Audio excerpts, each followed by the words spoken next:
Karnataka prime ಟೈಮ್ಗೆ ಮತ್ತೊಮ್ಮೆ ಸ್ವಾಗತ. ನಾನು ಶ್ರೀಪಾದ್ ಪಾಟೀಲ್. ಸುದ್ದಿಗಳನ್ನ ಗಮನಿಸ್ತಾ ಹೋಗೋಣ. ನಾಳೆ ಶುರುವಾಗಲಿರುವಂತಹ ಜಂಟಿ ಅಧಿವೇಶನವನ್ನ ಉದ್ದೇಶಿಸಿ ಭಾಷಣವನ್ನ ಮಾಡೋದಕ್ಕೆ ರಾಜ್ಯಪಾಲರು ನಿರಾಕರಿಸಿದ್ದಾರೆ. ಕೇಂದ್ರ ಸರ್ಕಾರ ಮನ್ರೇಗಾ ಕಾನೂನು ಬದಲಾವಣೆ ಮಾಡಿ ವಿಬಿಜಿ ರಾಮ್ಜಿ ಕಾಯ್ದೆಯನ್ನ ತಂದಿದ್ದು ವಿರೋಧಿಸಿ ನಿರ್ಣಯವನ್ನ ಕೈಗೊಳ್ಳೋದಕ್ಕೆ ಸಿದ್ದರಾಮಯ್ಯ ಸರ್ಕಾರ ವಿಶೇಷ ಅಧಿವೇಶನ ನಡೆಸೋದಕ್ಕೆ ತೀರ್ಮಾನ ಮಾಡಿದೆ. ನಾಳೆಯಿಂದ ಅಧಿವೇಶನ ಆರಂಭ ಆಗುತ್ತೆ. ಆದರೆ ರಾಜ್ಯಪಾಲ ತಾವರ್ ಚಂದ್ ಗೆಹ್ಲೋಟ್ ಜಂಟಿ ಅಧಿವೇಶನ ಉದ್ದೇಶಿಸಿ ಭಾಷಣ ಮಾಡೋದಕ್ಕೆ ನಿರಾಕರಿಸಿದ್ದಾರೆ. ಅವ್ರಿಗೆ ಹೇಳಿದ್ವಿ, ಕೆಲವು ಬದಲಾವಣೆ ಮಾಡಬೇಕಾಗಿರೋದು ಅಥವಾ ಅನಿವಾರ್ಯ ಇದ್ರೆ ಅಥವಾ ಅವ್ರಿಗೆ ತಪ್ಪು ಅರ್ಥ ಆಗಿದ್ರೆ ಮಾಹಿತಿ ಕೊರತೆ ಇದ್ರೆ ಅವನ್ನೆಲ್ಲ ಕೊಟ್ಟು ಅವನ್ನ ಹೇಳೋದಕ್ಕೆ ಚರ್ಚೆಗೆ ತಯಾರಿದ್ದೇವೆ ಅಂತ ಹೇಳಿದ್ವಿ. ಆದರೆ ಅವರು 11 ಪ್ಯಾರಾಗಳನ್ನು ಬಿಡಬೇಕು ಅನ್ನುವಂತ ಒಂದು ಸಲಹೆಯನ್ನ ಕೊಟ್ಟಿದ್ದಾರೆ. ನಾವು ಮಾನ್ಯ ಮುಖ್ಯಮಂತ್ರಿಗಳ ಜೊತೆಗೆ ಚರ್ಚೆ ಮಾಡಿ ಮುಂದೆ ನಮ್ಮ ನಿರ್ಣಯವನ್ನ ರಾಜ್ಯಪಾಲರಿಗೆ ನಾವು ಕಳಿಸಿಕೊಡ್ತೀವಿ. ಸರ್, ಈಗ 11 ಪ್ಯಾರಾಗಳನ್ನು ಸಹ ವಿಬಿಜಿ ರಾಮ್ಜಿ ವಿಷಯ ಮಾತ್ರ ಸೀಮಿತವಾಗಿದೆ ಅಥವಾ ಕೇಂದ್ರ ಸರ್ಕಾರದ ವಿರುದ್ಧ ಪ್ರಸ್ತಾಪ ಆಗಿದೆ? 11 ಪ್ಯಾರಾಗಳಲ್ಲಿ ಕೇಂದ್ರ ರಾಜ್ಯದ ಸಂಬಂಧ, ಕೇಂದ್ರದ ನಿಲುವಿನಿಂದ ರಾಜ್ಯಕ್ಕಾಗಿರ್ತಕ್ಕಂಥ ಅನ್ಯಾಯ, ಕೇಂದ್ರದ ನೀತಿಯಿಂದ ರಾಜ್ಯದ ಬಡಜನರಿಗೆ ಇರತಕ್ಕಂಥ ಏನು ಕೆಲಸದ ಹಕ್ಕಿತ್ತು, ರೈಟ್ ಟು ವರ್ಕ್ ಇತ್ತು, ಅದನ್ನು ಕಿತ್ಕೊಂಡಿರ್ತಕ್ಕಂಥ ವಿಚಾರ. ಕರ್ನಾಟಕ ಪ್ರೈಮ್ ಟೈಮ್ಗೆ ಮತ್ತೊಮ್ಮೆ ಸ್ವಾಗತ. ನಾನು ಶ್ರೀಪಾದ್ ಪಾಟೀಲ್. ಸುದ್ದಿಗಳನ್ನ ಗಮನಿಸ್ತಾ ಹೋಗೋಣ. ನಾಳೆ ಶುರುವಾಗಲಿರುವಂತಹ ಜಂಟಿ ಅಧಿವೇಶನವನ್ನ ಉದ್ದೇಶಿಸಿ ಭಾಷಣವನ್ನ ಮಾಡೋದಕ್ಕೆ ರಾಜ್ಯಪಾಲರು ನಿರಾಕರಿಸಿದ್ದಾರೆ. ಕೇಂದ್ರ ಸರ್ಕಾರ ಮನ್ರೇಗಾ ಕಾನೂನು ಬದಲಾವಣೆ ಮಾಡಿ ವಿಬಿಜಿ ರಾಮ್ಜಿ ಕಾಯ್ದೆಯನ್ನ ತಂದಿದ್ದು ವಿರೋಧಿಸಿ ನಿರ್ಣಯವನ್ನ ಕೈಗೊಳ್ಳೋದಕ್ಕೆ ಸಿದ್ದರಾಮಯ್ಯ ಸರ್ಕಾರ ವಿಶೇಷ ಅಧಿವೇಶನ ನಡೆಸೋದಕ್ಕೆ ತೀರ್ಮಾನ ಮಾಡಿದೆ. ನಾಳೆಯಿಂದ ಅಧಿವೇಶನ ಆರಂಭ ಆಗುತ್ತೆ. ಆದರೆ ರಾಜ್ಯಪಾಲ ತಾವರ್ ಚಂದ್ ಗೆಹ್ಲೋಟ್ ಜಂಟಿ ಅಧಿವೇಶನ ಉದ್ದೇಶಿಸಿ ಭಾಷಣ ಮಾಡೋದಕ್ಕೆ ನಿರಾಕರಿಸಿದ್ದಾರೆ. ಅವ್ರಿಗೆ ಹೇಳಿದ್ವಿ, ಕೆಲವು ಬದಲಾವಣೆ ಮಾಡಬೇಕಾಗಿರೋದು ಅಥವಾ ಅನಿವಾರ್ಯ ಇದ್ರೆ ಅಥವಾ ಅವ್ರಿಗೆ ತಪ್ಪು ಅರ್ಥ ಆಗಿದ್ರೆ ಮಾಹಿತಿ ಕೊರತೆ ಇದ್ರೆ ಅವನ್ನೆಲ್ಲ ಕೊಟ್ಟು ಅವನ್ನ ಹೇಳೋದಕ್ಕೆ ಚರ್ಚೆಗೆ ತಯಾರಿದ್ದೇವೆ ಅಂತ ಹೇಳಿದ್ವಿ. ಆದರೆ ಅವರು 11 ಪ್ಯಾರಾಗಳನ್ನು ಬಿಡಬೇಕು ಅನ್ನುವಂತ ಒಂದು ಸಲಹೆಯನ್ನ ಕೊಟ್ಟಿದ್ದಾರೆ. ನಾವು ಮಾನ್ಯ ಮುಖ್ಯಮಂತ್ರಿಗಳ ಜೊತೆಗೆ ಚರ್ಚೆ ಮಾಡಿ ಮುಂದೆ ನಮ್ಮ ನಿರ್ಣಯವನ್ನ ರಾಜ್ಯಪಾಲರಿಗೆ ನಾವು ಕಳಿಸಿಕೊಡ್ತೀವಿ. ಸರ್, ಈಗ 11 ಪ್ಯಾರಾಗಳನ್ನು ಸಹ ವಿಬಿಜಿ ರಾಮ್ಜಿ ವಿಷಯ ಮಾತ್ರ ಸೀಮಿತವಾಗಿದೆ ಅಥವಾ ಕೇಂದ್ರ ಸರ್ಕಾರದ ವಿರುದ್ಧ ಪ್ರಸ್ತಾಪ ಆಗಿದೆ?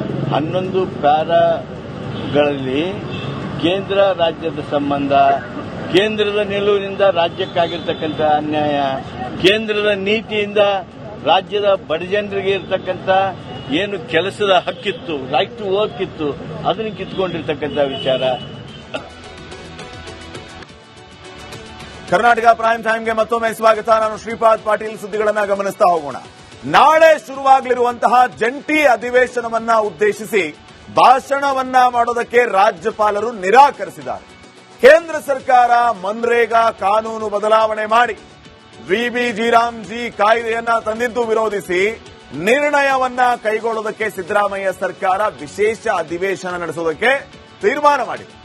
ನಾಳೆಯಿಂದ ಅಧಿವೇಶನ ಆರಂಭ ಆಗುತ್ತೆ.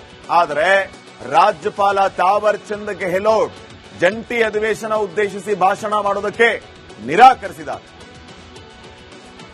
ಅವ್ರಿಗೆ ಹೇಳಿದ್ವಿ, ಕೆಲವು ಬದಲಾವಣೆ ಮಾಡಬೇಕಾಗಿರೋದು ಅಥವಾ ಅನಿವಾರ್ಯ ಇದ್ರೆ ಅಥವಾ ಅವ್ರಿಗೆ ತಪ್ಪು ಅರ್ಥ ಆಗಿದ್ರೆ ಮಾಹಿತಿ ಕೊರತೆ ಇದ್ರೆ ಅವನ್ನೆಲ್ಲ ಕೊಟ್ಟು ಅವನ್ನ ಹೇಳೋದಕ್ಕೆ ಚರ್ಚೆಗೆ ತಯಾರಿದ್ದೇವೆ ಅಂತ ಹೇಳಿದ್ವಿ. ಆದರೆ ಅವರು 11 ಪ್ಯಾರಾಗಳನ್ನು ಬಿಡಬೇಕು ಅನ್ನುವಂತ ಒಂದು ಸಲಹೆಯನ್ನ ಕೊಟ್ಟಿದ್ದಾರೆ. ನಾವು ಮಾನ್ಯ ಮುಖ್ಯಮಂತ್ರಿಗಳ ಜೊತೆಗೆ ಚರ್ಚೆ ಮಾಡಿ ಮುಂದೆ ನಮ್ಮ ನಿರ್ಣಯವನ್ನ ರಾಜ್ಯಪಾಲರಿಗೆ ನಾವು ಕಳಿಸಿಕೊಡ್ತೀವಿ.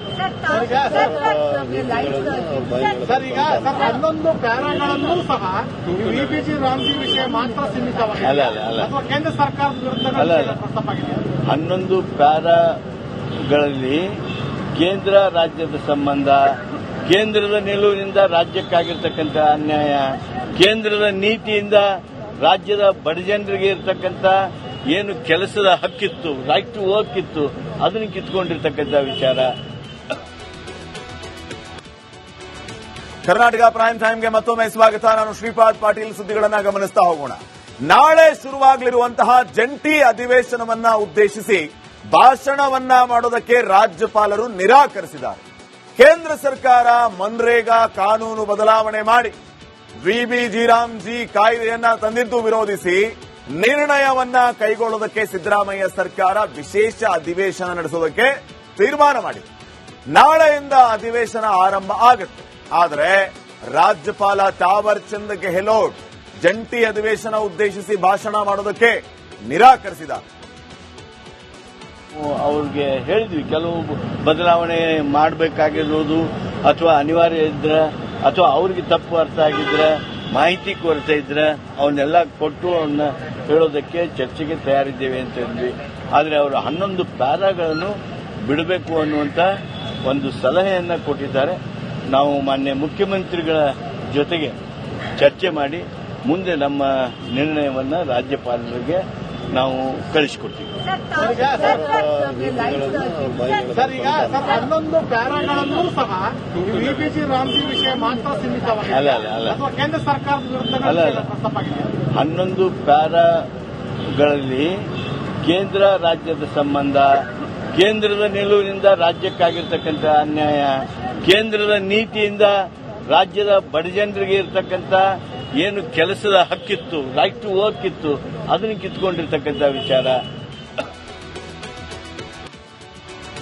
ಕರ್ನಾಟಕ ಪ್ರೈಮ್ ಟೈಮ್ಗೆ ಮತ್ತೊಮ್ಮೆ ಸ್ವಾಗತ. ನಾನು ಶ್ರೀಪಾದ್ ಪಾಟೀಲ್. ಸುದ್ದಿಗಳನ್ನ ಗಮನಿಸ್ತಾ ಹೋಗೋಣ.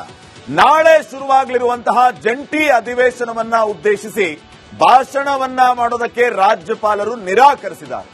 ಕೇಂದ್ರ ಸರ್ಕಾರ ಮನ್ರೇಗಾ ಕಾನೂನು ಬದಲಾವಣೆ ಮಾಡಿ ವಿಬಿಜಿ ಕಾಯ್ದೆಯನ್ನ ತಂದಿದ್ದು ವಿರೋಧಿಸಿ ನಿರ್ಣಯವನ್ನ ಕೈಗೊಳ್ಳುವುದಕ್ಕೆ ಸಿದ್ದರಾಮಯ್ಯ ಸರ್ಕಾರ ವಿಶೇಷ ಅಧಿವೇಶನ ನಡೆಸೋದಕ್ಕೆ ತೀರ್ಮಾನ ಮಾಡಿದೆ. ನಾಳೆಯಿಂದ ಅಧಿವೇಶನ ಆರಂಭ ಆಗುತ್ತೆ. ಆದರೆ ರಾಜ್ಯಪಾಲ ತಾವರ್ ಚಂದ್ ಗೆಹ್ಲೋಟ್ ಜಂಟಿ ಅಧಿವೇಶನ ಉದ್ದೇಶಿಸಿ ಭಾಷಣ ಮಾಡೋದಕ್ಕೆ ನಿರಾಕರಿಸಿದ್ದಾರೆ. ಅವ್ರಿಗೆ ಹೇಳಿದ್ವಿ, ಕೆಲವು ಬದಲಾವಣೆ ಮಾಡಬೇಕಾಗಿರೋದು ಅಥವಾ ಅನಿವಾರ್ಯ ಇದ್ರೆ ಅಥವಾ ಅವ್ರಿಗೆ ತಪ್ಪು ಅರ್ಥ ಆಗಿದ್ರೆ ಮಾಹಿತಿ ಕೊರತೆ ಇದ್ರೆ ಅವನ್ನೆಲ್ಲ ಕೊಟ್ಟು ಅವನ್ನ ಹೇಳೋದಕ್ಕೆ ಚರ್ಚೆಗೆ ತಯಾರಿದ್ದೇವೆ ಅಂತ ಹೇಳಿದ್ವಿ. ಆದರೆ ಅವರು 11 ಪ್ಯಾರಾಗಳನ್ನು ಬಿಡಬೇಕು ಅನ್ನುವಂತ ಒಂದು ಸಲಹೆಯನ್ನ ಕೊಟ್ಟಿದ್ದಾರೆ. ನಾವು ಮಾನ್ಯ ಮುಖ್ಯಮಂತ್ರಿಗಳ ಜೊತೆಗೆ ಚರ್ಚೆ ಮಾಡಿ ಮುಂದೆ ನಮ್ಮ ನಿರ್ಣಯವನ್ನ ರಾಜ್ಯಪಾಲರಿಗೆ ನಾವು ಕಳಿಸಿಕೊಡ್ತೀವಿ. ಸರ್, ಈಗ 11 ಪ್ಯಾರಾಗಳನ್ನೂ ಸಹ ವಿಬಿಜಿ ರಾಮ್ಜಿ ವಿಷಯ ಮಾತ್ರ ಸೀಮಿತವಾಗಿದೆ. ಅಥವಾ ಕೇಂದ್ರ ಸರ್ಕಾರದ ವಿರುದ್ಧ ಪ್ರಸ್ತಾಪ ಆಗಿದೆ. 11 ಪ್ಯಾರಾಗಳಲ್ಲಿ ಕೇಂದ್ರ ರಾಜ್ಯದ ಸಂಬಂಧ, ಕೇಂದ್ರದ ನಿಲುವಿನಿಂದ ರಾಜ್ಯಕ್ಕಾಗಿರ್ತಕ್ಕಂಥ ಅನ್ಯಾಯ, ಕೇಂದ್ರದ ನೀತಿಯಿಂದ ರಾಜ್ಯದ ಬಡಜನರಿಗೆ ಇರತಕ್ಕಂಥ ಏನು ಕೆಲಸದ ಹಕ್ಕಿತ್ತು, ರೈಟ್ ಟು ವರ್ಕ್ ಇತ್ತು, ಅದನ್ನು ಕಿತ್ಕೊಂಡಿರ್ತಕ್ಕಂಥ ವಿಚಾರ.